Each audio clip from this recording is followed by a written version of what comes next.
We've talked about views and how we can create a UI by placing views inside of a layout and setting the necessary attributes so that what is drawn on screen is what we want the user to see.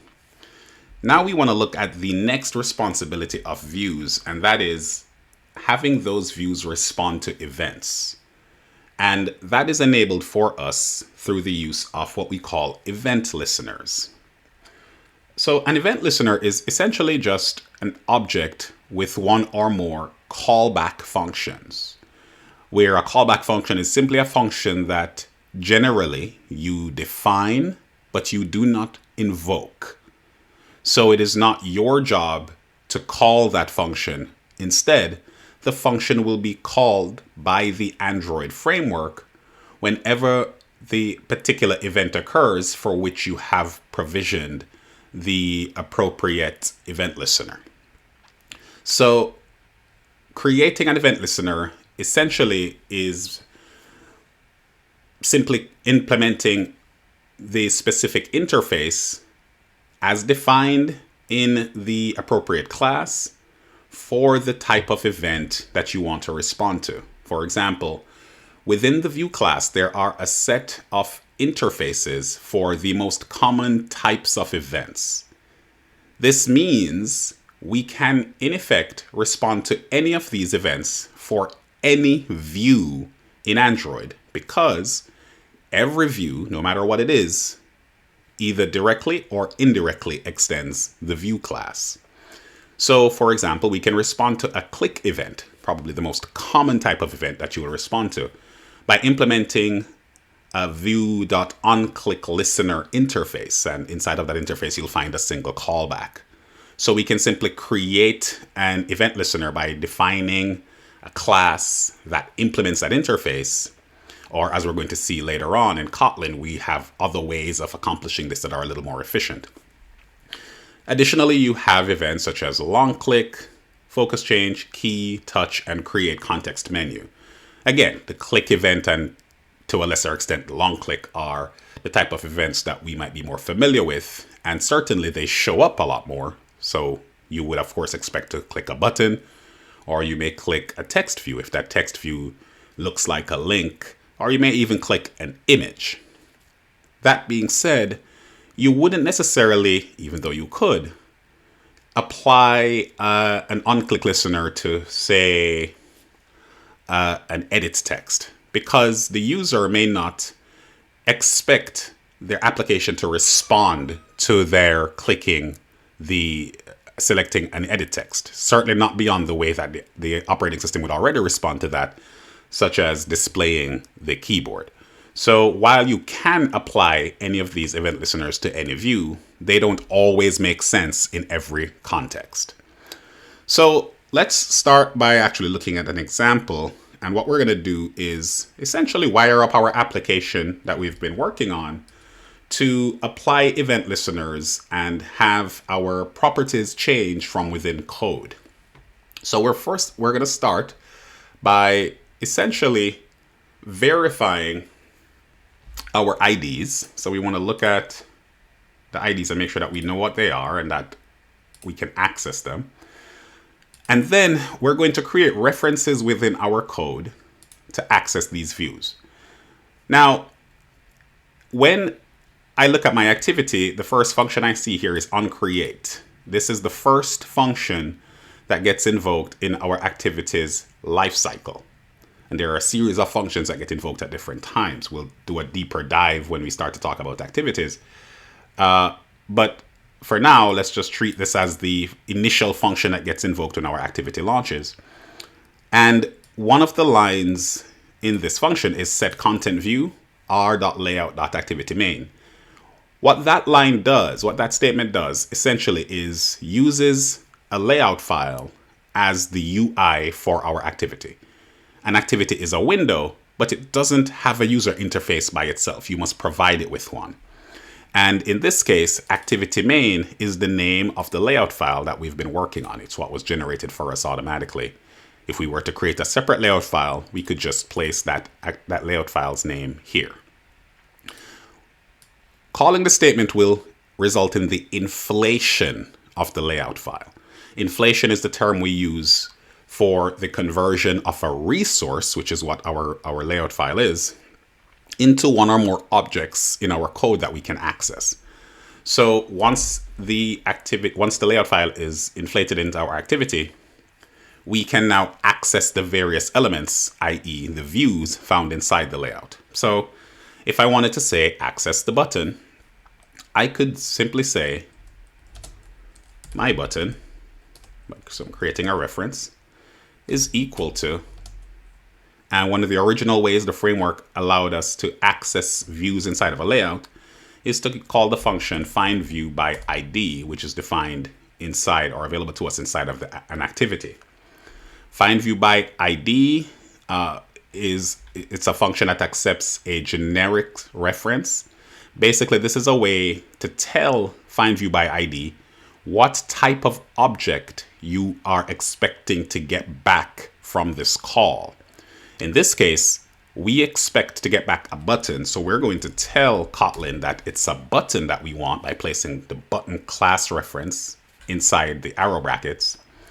And this is going to basically ensure that our code is type safe. We don't have to do an explicit cast later on, because find view by ID by itself only returns a view type versus a specialized view such as a button. Now that we've told it that this is a button that we want to find, I can now go ahead and give it the ID by having the prefix r.id dot the button ID that I had given, which in this case is click me button. So this is one way to do this.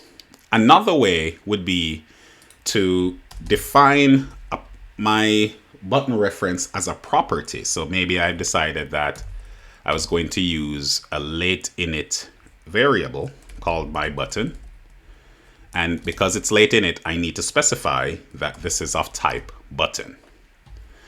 If I had taken that approach, then the my button reference I use here, Kotlin would already know that this is of type button. That would mean when I call find view by ID, I wouldn't need to have the generic reference. Kotlin would have been able to infer that the type I'm looking for is of type button because I am assigning it to a button variable. Now, it is your job, the onus is on you as the developer to make sure you get all of this right. Otherwise, you may have a class cast exception. So ensure that when you are referencing a particular view from a layout and storing that reference inside of a variable or a value, make sure that the types match. Otherwise, your application will crash. So we could do this for all the other view types. So I can do one for my text view, which we had called, and can always go back and check your reference. That's not a problem. So this text view was called display message text view. So display message text view. The variables do not have to be the same type as the ID. Doesn't have to be the same name rather as the ID, but certainly it helps you keep track. So there's no rule or guide here. It's simply whatever you're most comfortable with, as long as you're following proper variable naming conventions. And we keep going down the line. So this is name, edit text, and then this is SeekBar, nothing specific there. So we have name, edit text, which is an edit text. And then we have SeekBar, which is of type SeekBar. And then from here, we can now actually assign references to our properties. So this may look like more code than if we had just done it all in one line for each of the views. And as to which one you do, it would depend on whether or not you plan to access that property in a separate function. So if you intend to access the property in multiple functions, then you need to make it a property. Whereas if you only intend to use it inside of a specific function, then yes. If it was only going to be used in onCreate, then we could have just kept all of our declarations local. So it depends on how you plan to use it. So in my case, we can continue by saying display is equal to find view by ID r.id display message text view. Name edit text is equal to find view by ID, r.id dot name edit text. And finally, SeekBar is equal to find view by ID, r.id dot SeekBar. There, so now it's all wired up. When I run this application, I will be able to access all the views from within my code. I could run this application at this time, and even though there is nothing that we can do from an interactive perspective, the application itself is running. Once the Gradle build completes, we'll be able to see that.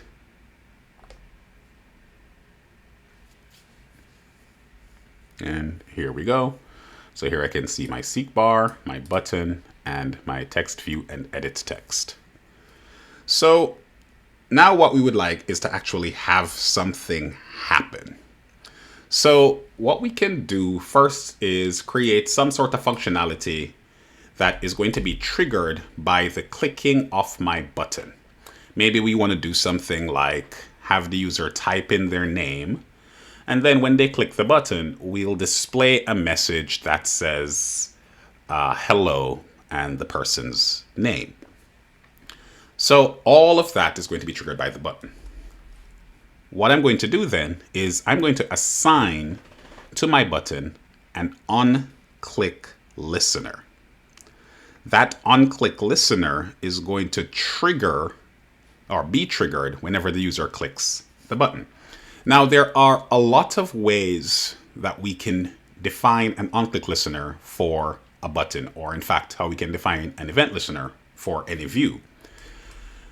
The most basic thing to understand is that for an event listener to be assigned to a view, what we need is a class. And that class needs to extend the interface defined for that event listener. In this case, if it's an on-click listener, then it needs to extend view.onClick listener. And it helps to, I need to import the view class. So I'm just going to go ahead and hit Alt Enter so that it completes. And at this point, I'm getting a message that's telling me that this class is incomplete because I'm implementing an interface and I don't have the necessary members. In this case, I don't have the functions defined. So I'm going to let the IDE help me. I'm just going to hit, on my machine, it's Alt Enter. It could also be Command, or I think Option Enter if you're on a Mac. So, and I get a little dialog that pops up telling me to select the members I want to include. So for me, there's only one function. I'm just going to go ahead and implement this. So I could obviously type this out myself, but this saves me some time. So this is a function, onClick, that is defined inside of the onClick listener interface. And from here, we could do something like, we'll write whatever code we want. So maybe I want to log something to my logcat. So I'll print a debug message importing my log class, and I will print a message. This is from my main activity, so this is the tag, and I'll specify that the button was clicked. So this is an onClick listener. Once this onClick listener is defined, I can now create an instance of it and assign it to my button. So I can have an onClick listener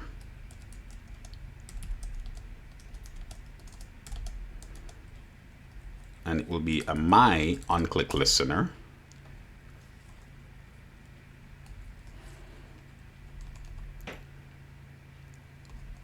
And this can be assigned to my button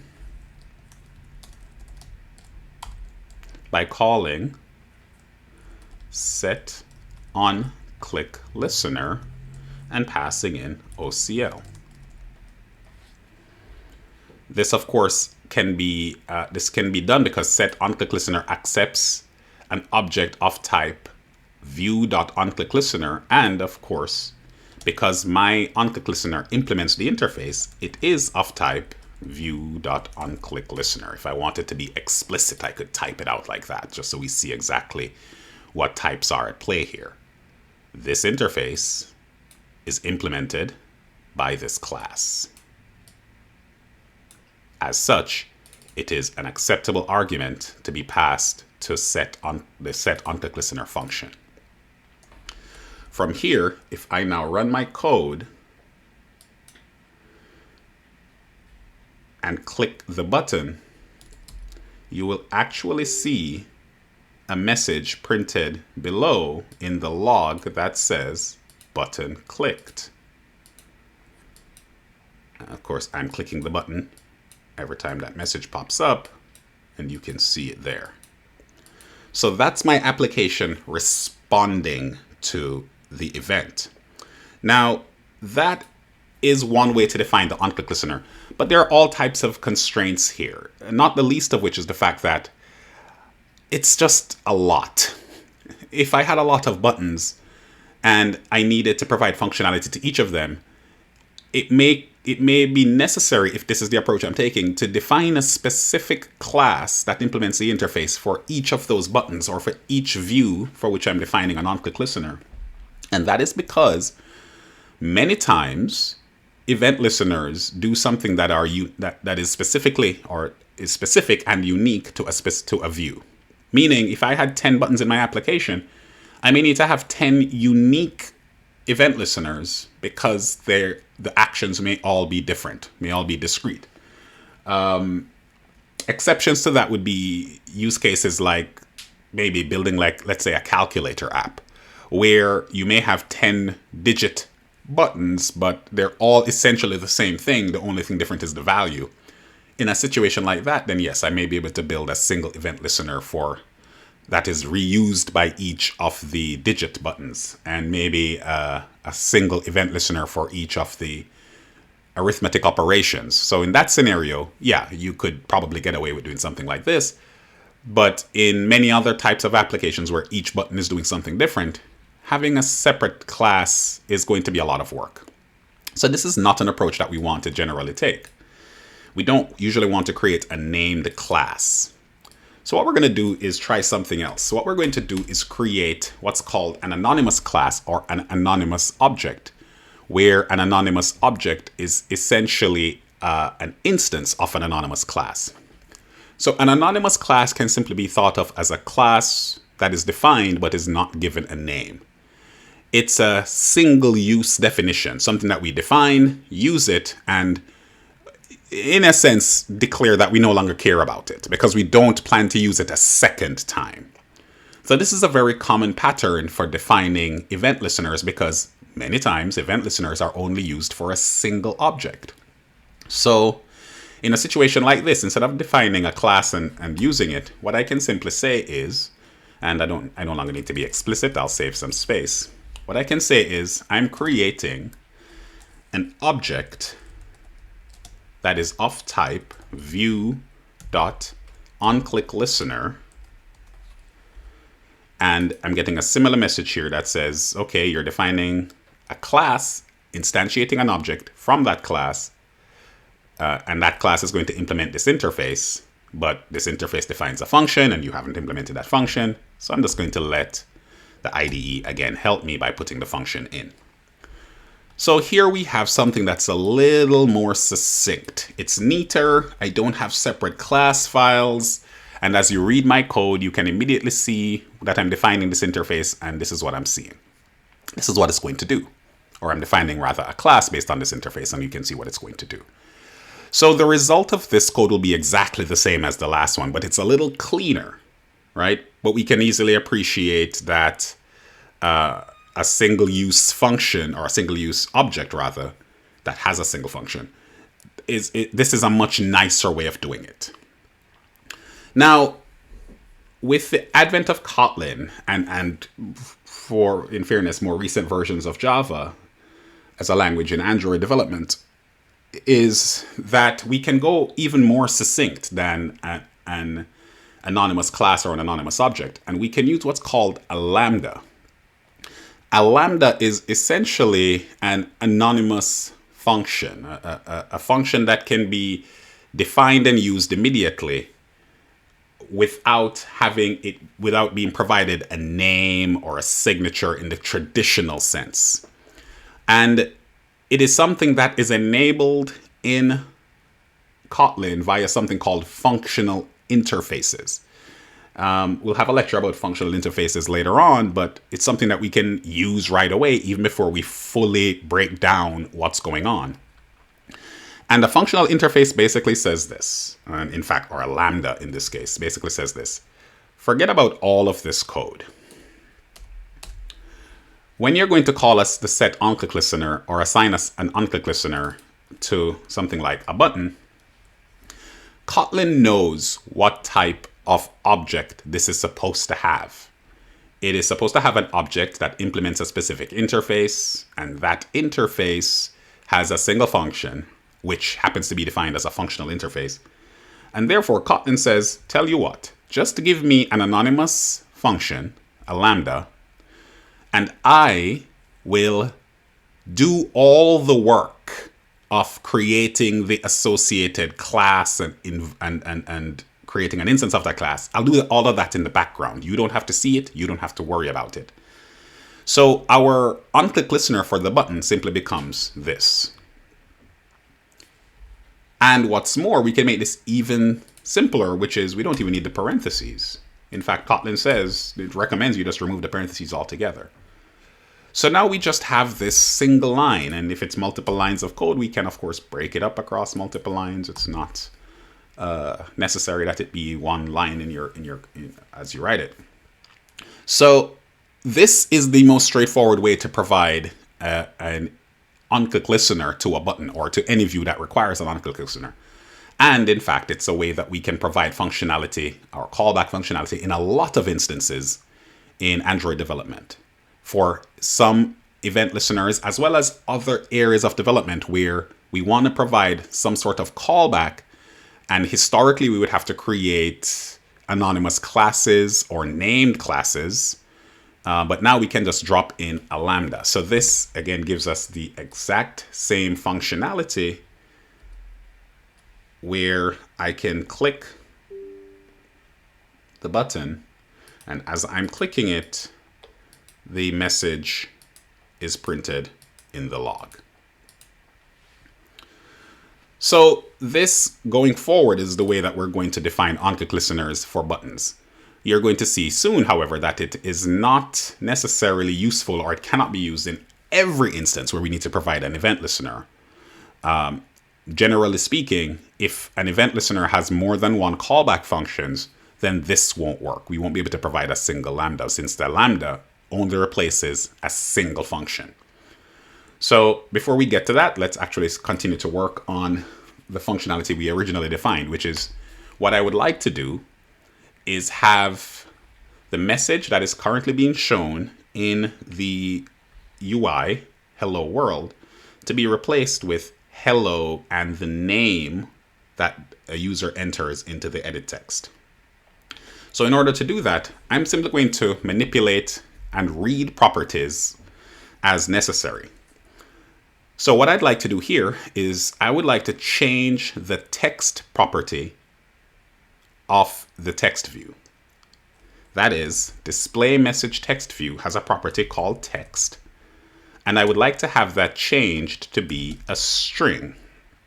That string is going to be hello plus, and remember this is Kotlin, so I can evaluate an expression directly inside a string.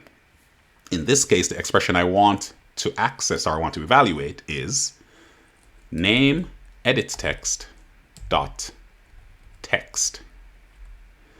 Now, because I'm evaluating this inside the string, I don't need to do more than this, but I just want to point out that this text property of the edit text is not a string or even a char sequence, which is sort of the object type that you will oftentimes see in areas where you might expect a string. It's similar, they're compatible. But that's not what this is. This text property is something called an editable. And the reason I'm pointing that out is that in certain context, you might need to be explicit. If you want to get the string value of something that was typed into an edit text, you may need to call to string. That may be necessary. However, in this scenario, you don't need to. It will evaluate it properly or as a string and simply add it to and perform the necessary concatenation. So with this modification to our code, we are now able to type a message in. So my name is Carl, and I can now click and it says, hello, Carl. If my name was Mike, same thing. So I'm able to read an attribute, specifically an attribute associated with this edit text as a property in my code. And then I'm able to use it to manipulate another property, specifically that of the edit text, or rather the text view.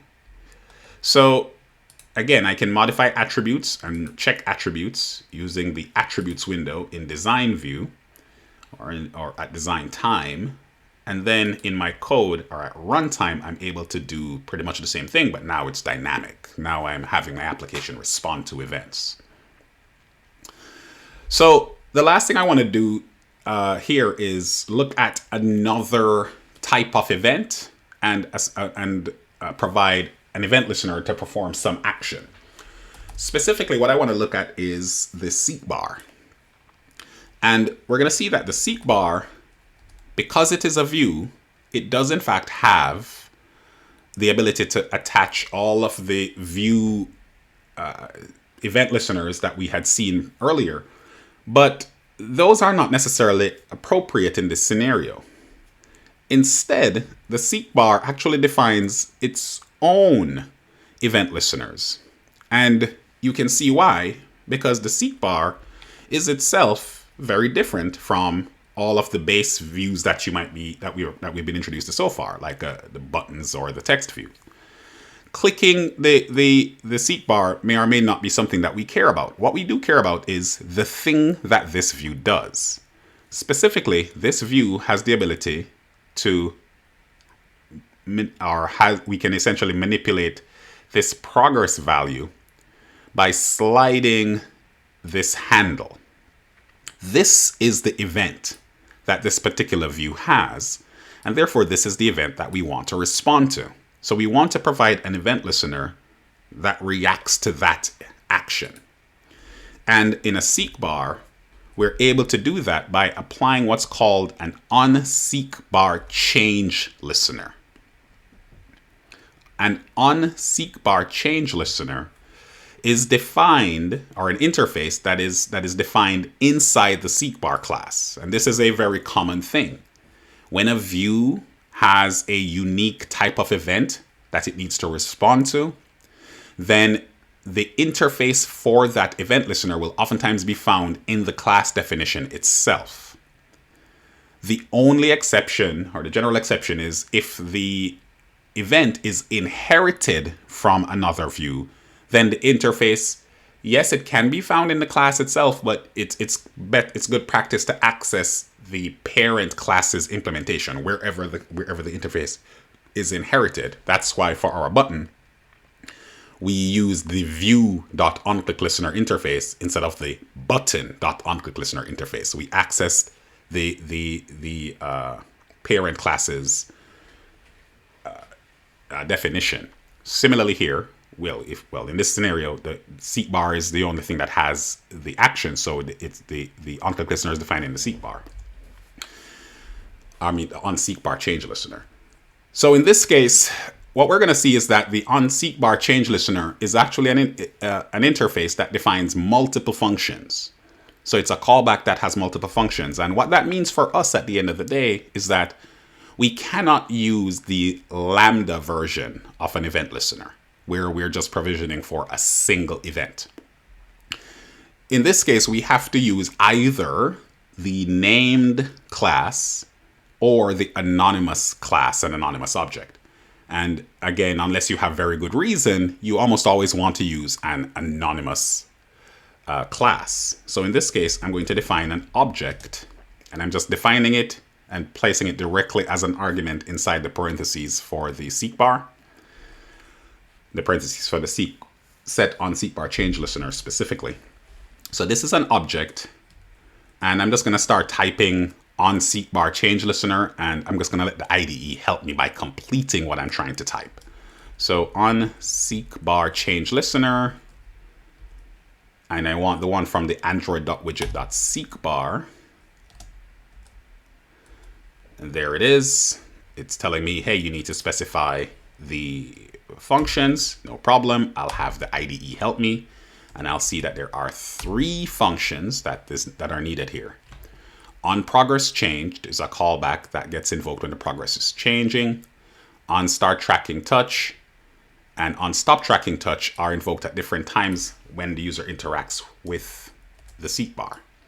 What I'm going to do is remove these to-do lines from these functions, simply because I do not want, if they're invoked, I do not want this to-do line to be invoked.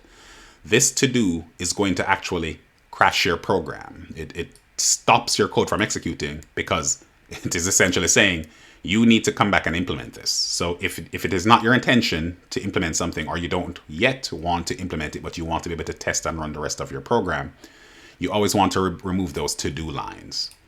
But in this case, the only event I care about for an on-click listener is on progress change. So I'm not even going to bother implementing these other 2 callback functions. So I'm just tidying them up. So I'm just focusing on progress changed. And if we look at on progress changed, we see that there are 3 parameters defined.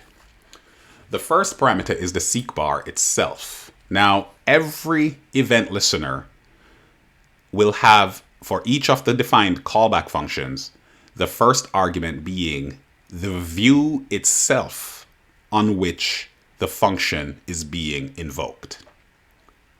This can be extremely useful, especially in situations where a single event listener is used for multiple objects. Think back to the calculator example I specified.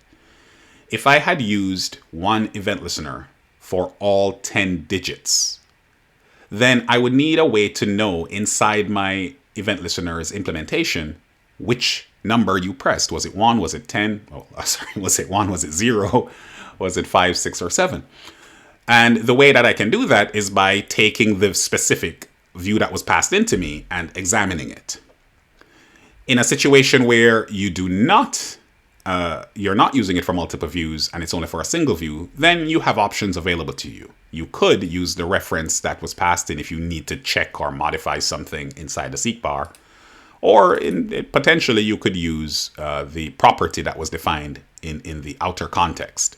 It's really up to you. There might be very good reasons to use the local version, since this keeps all your code nice and cohesive, and you could move it around. And if a property name changes, it wouldn't matter inside of your callback.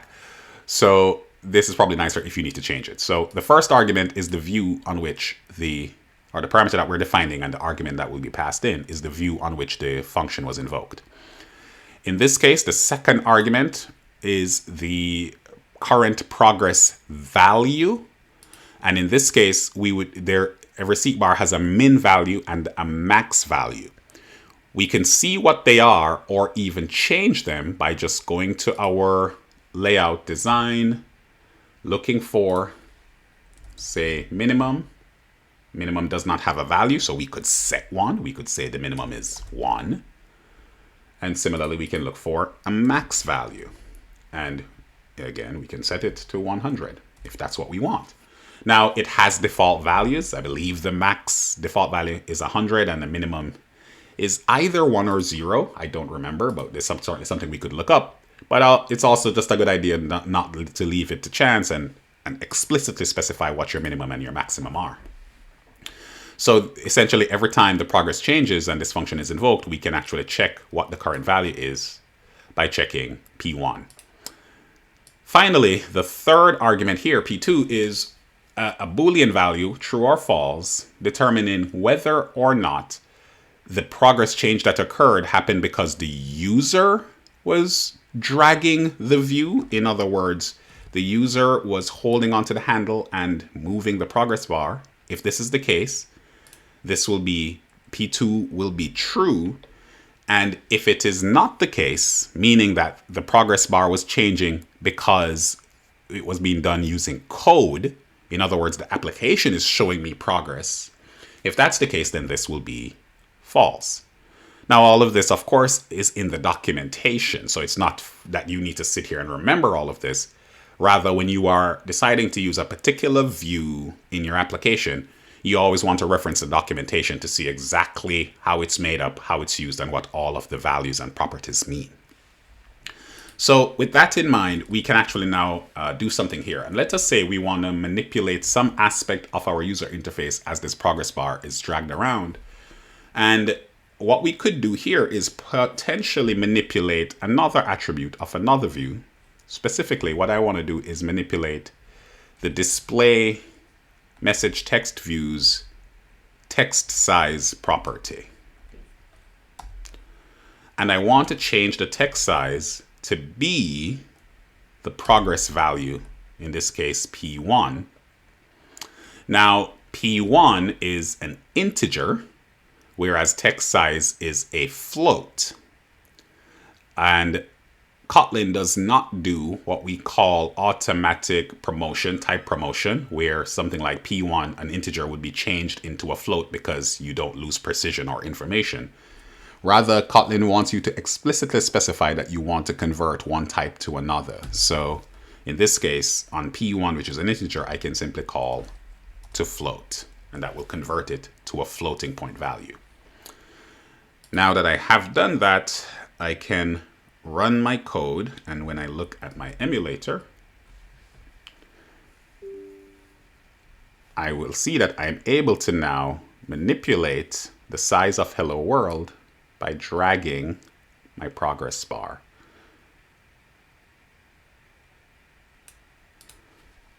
So that's one event, and of course I still have my original click event. Nothing has changed. And now my application can do a lot of things.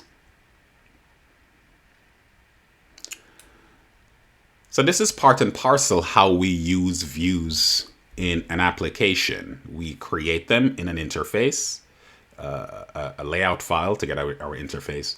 And then within our activity, we can then inflate that layout, access the various properties, and then from there, apply the appropriate event listeners and manipulate attributes, which will now show up as properties for our objects as necessary.